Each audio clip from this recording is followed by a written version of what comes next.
Alors les amis, comment est-ce que vous allez? J'espère que vous allez bien. En tout cas moi ça va parfaitement bien. Comme toujours d'ailleurs, ça va toujours bien. J'espère que ça va bien chez vous aussi. En tout cas, comme je l'ai dit, moi ça va. Alors aujourd'hui on va parler d'un sujet très intéressant comme d'habitude. Un sujet notamment qui ne passe pas inaperçu. Un sujet qui n'est pas tabou. Voilà. D'abord, bien avant de commencer cette vidéo, bien avant de parler, commencez d'abord par faire ça. Ok? Appuyez sur le bouton j'aime, likez la vidéo, dites-moi ce que vous en pensez en commentaire et partagez ensuite la vidéo à des personnes que vous connaissez, des personnes qui ont besoin d'entendre ce message, des personnes qui ont besoin de voir cette vidéo afin voilà, de ne plus commettre certaines erreurs futiles. Voilà, c'est notamment ça le but de cette vidéo. J'espère qu'à la fin de cette vidéo, vous n'en sortirez pas bredouille. Alors aujourd'hui, on va parler de la comparaison.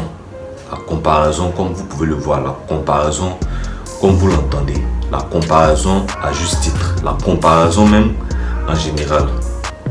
Qu'est-ce que ça fait de se comparer? Est-ce bon de se comparer? Voilà, est-ce bon de se comparer souvent, tout le temps, peu importe le contexte? Dans la plénitude même de la chose, est-ce que c'est bon notamment de se comparer à des personnes qui vous connaissent ou pas, voilà, etc.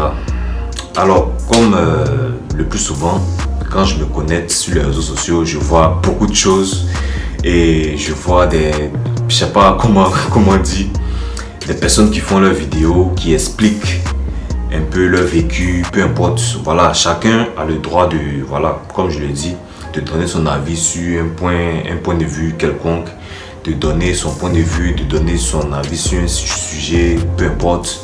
Voilà, mais je trouve quand même, comme je le dis, même quand on n'est pas d'accord avec quelque chose, ce pourquoi tu n'es pas d'accord, ce que tu défends, il faut avoir quand même de la crédibilité dans ce que tu dis. Il faut avoir de la crédibilité dans ton discours, c'est-à-dire ce que tu défends. Est-ce que c'est logique de défendre cela? Quels sont les arguments?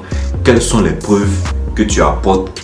Qu'est-ce que tu as comme quel est l'élément que tu soutiens, l'élément clé en fait dans ton discours, dans ta thèse? C'est un peu ça le plus important, parce que moi je le dis souvent, quand on a une communication avec des personnes, le but d'une communication entre deux ou plusieurs personnes, la finalité c'est d'arriver à se comprendre, à trouver un terrain d'entente. Mais si au fil de tout ça, il n'y a pas de communication, il n'y a pas de... Certes, il y a la communication, mais il n'y a pas d'entente, il n'y a pas de résultat positif. Qu'est-ce que ça vaut la peine? Est-ce que ça vaut la peine de communiquer en fait? Ça ne sert à rien. Voilà, on se discute, on parle d'un sujet, on parle d'un point A à un point B. Même quand on n'est pas d'accord avec les arguments qu'on donne, amène l'autre à te comprendre en fait. Donc c'est un peu ça. Donc voilà. Bref, la communication notamment en général, comme j'ai entendu souvent des personnes parler de communication notamment avec la comparaison. Avec la comparaison, bien sûr, je suis tombé sur des personnes qui parlaient de la comparaison de façon excessive. Voilà, et j'ai l'impression que beaucoup, en tout cas, ne comprennent pas. Beaucoup aussi n'ont pas compris le sujet. Quand on parle de la communication, ils n'ont pas compris le point clé. Certains ont expliqué avec, je sais pas, qui ont expliqué en sortant carrément du sujet en fait. Ils ont mal défini cela. Par exemple, il y a quelqu'un qui disait, par exemple, dans son quartier, voulait avoir un magasin d'habits. Un magasin d'habits, il ne savait pas encore comment s'y prendre notamment.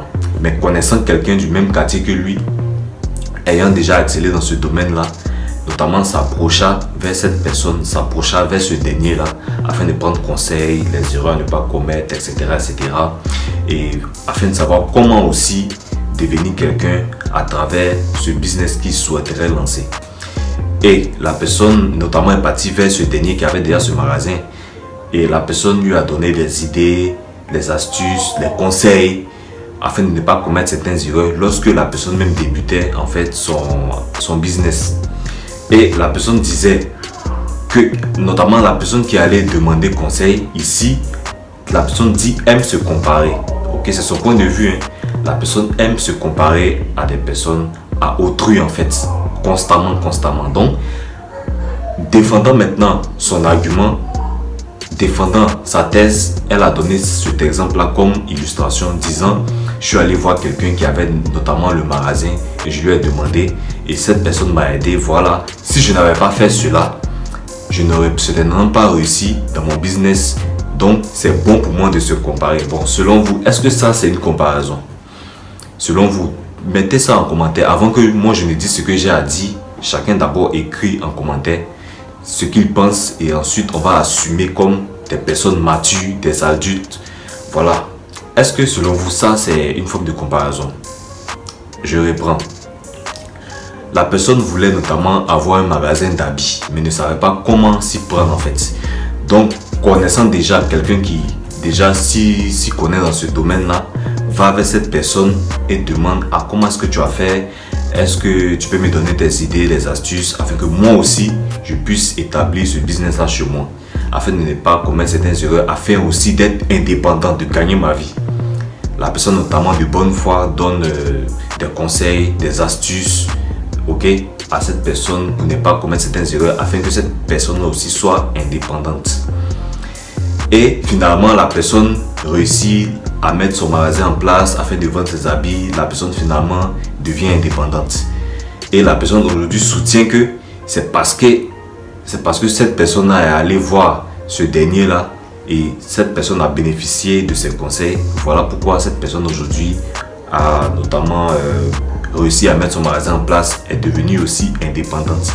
Mais si cette personne ne l'avait pas fait, ok, cette personne-là ne serait pas là où elle est aujourd'hui. Donc, c'est bon de se comparer à autrui. Est-ce que ça, c'est une forme de comparaison, selon vous? Moi, je dirais que ça, c'est pas une forme de comparaison. Parce que ça, c'est quelque chose de fondamental. Parce que pour toute personne sérieuse qui souhaiterait réussir dans une activité, mais qui ne sait pas comment s'y prendre, même si la personne a le capital qu'il faut, c'est tout à fait normal d'aller voir quelqu'un qui s'y connaît déjà. C'est comme un exercice qu'on vous donne à l'école, en classe, ou je sais pas moi, peu importe. On vous donne un exercice à rendre, à faire à la maison, et vous ne savez pas exactement où commencer, comment vous prendre afin de réussir l'exercice donné. Donc, vous partez voir quelqu'un en fait pour vous expliquer.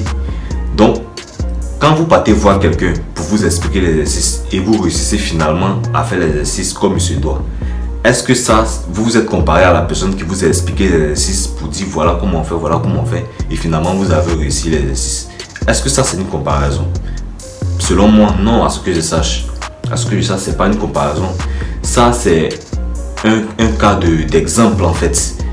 Un cas d'aide en fait. C'est-à-dire quelqu'un, vous ne savez pas où commencer l'exercice. Vous partez voir cette personne, la personne vous aide, vous réussissez finalement. C'est pas vous ne vous êtes pas comparé à cette personne-là. Donc, évitez de mal traduire les idées. Évitez de confondre en fait les propos des gens, les idées.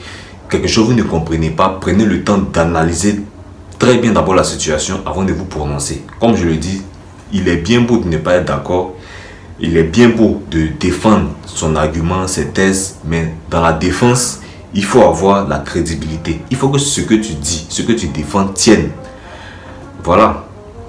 Si notamment cette personne est allée voir ce dernier qui avait le magasin, qui l'a finalement aidé, ça c'est pas une comparaison. Effectivement, c'était un cas de demande d'aide en fait.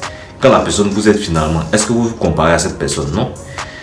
Mais comme cette personne notamment n'a pas compris le sujet, comme ces derniers-là n'ont finalement pas compris en fait, beaucoup de personnes confondent ça aujourd'hui. Voilà le fait. Comment est-ce qu'on est? Moi, je tenais notamment à faire cette vidéo afin d'expliquer à des personnes qui confondent en fait la comparaison, qui se comparent n'importe comment et qui finalement souffrent après en fait. Donc voilà, cette personne qui allait voir ce dernier-là pour l'ouverture de son magasin n'est pas comparée à cette personne qui de façon normale, sérieuse, puisque cette personne veut réussir, est allée demander de l'aide afin de recevoir aussi des conseils appropriés, afin de ne pas commettre telle erreur. Mais ce n'est pas une comparaison, mais c'est une demande d'aide. Donc, il ne faudrait pas confondre en fait. Donc, chers abonnés, chères personnes qui me suivent, chères personnes qui me découvrent maintenant, qui me découvrent voilà, pour la première fois, si je peux le dire ainsi, voici un peu la petite erreur à ne pas commettre, le piège dans lequel il ne faut pas tomber. Ok? quand on vous dit ne vous comparez pas à des personnes, vous êtes unique en votre genre, vous devez comprendre que chaque personne, notamment, a son heure de gloire. Chaque personne a son étoile. D'ailleurs, vous êtes né seul. Vous êtes né seul en fait. À moins que vous soyez jumeaux. Même si vous êtes jumeaux. Vous êtes jumeaux, oui, mais vous n'avez pas les mêmes goûts. Ok? Vous n'avez pas les mêmes goûts, vous n'avez pas les mêmes objectifs. C'est pas forcément évident. Donc, chaque personne est unique dans son genre. Quand tu ne dois pas te comparer, c'est pour ton bien en fait. La comparaison, c'est pas si mauvaise que ça. Mais comment est-ce qu'il faut comprendre ce contexte?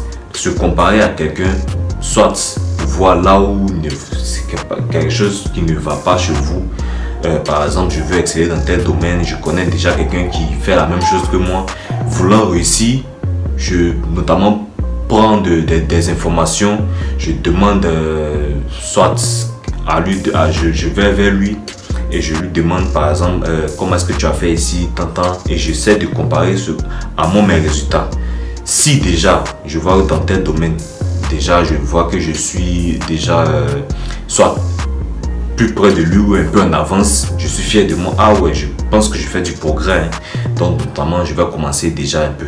Ça c'est une comparaison pas forcément mauvaise. C'est notamment bon de voir à quel niveau on est de telle vie en fonction de ses propres objectifs. Ça ce n'est pas notamment mauvais, mais se comparer à tel point de détester la personne, et notamment ces personnes qui agissent selon leurs émotions, moi je trouve que c'est pas bon en fait. Donc il ne faut pas confondre le fait de se comparer à quelqu'un et le fait de demander de l'aide en fait. Parce que la plupart des personnes qui soutiennent le fait de se comparer à autrui prennent cet exemple là. Si je n'avais pas demandé de l'aide à cette personne, je ne serais pas là où je suis aujourd'hui. Donc c'est bien de se comparer. Non, ne confondez pas. Alors, merci à vous d'avoir suivi la vidéo jusqu'à la fin. Comme je le dis souvent, dans ce monde, tout se règle lorsqu'on écoute pour comprendre et non pour répondre. Ça aussi, c'est un point clé, un problème vraiment assez récurrent. Des personnes écoutent pour répondre et non pour comprendre. Moi, je trouve que si chacun de nous prenait le temps de comprendre ce que l'autre dit, je pense qu'il n'y aurait pas de crise, soit en relation, peu importe, amicale, amoureuse, professionnelle. Je pense qu'il n'y aurait même pas de problème dans ce monde. Mais comme plusieurs personnes écoutent avec leurs émotions, agissent en fonction de leurs émotions, ça devient compliqué. C'est pour ça que nous sommes là, afin d'éveiller la conscience, afin de notamment apporter de l'aide, afin de faire comprendre aux gens comment est-ce que certaines choses marchent, comment est-ce que ça fonctionne, qu'est-ce qu'il faut faire, qu'est-ce qu'il ne faut pas faire. Donc, merci à vous, comme je le dis, on se dit à très vite pour une nouvelle vidéo. N'oubliez pas de liker, commenter et partager la vidéo à des personnes qui en ont besoin. On se dit à très vite pour une nouvelle vidéo. Portez-vous bien, allez, ciao!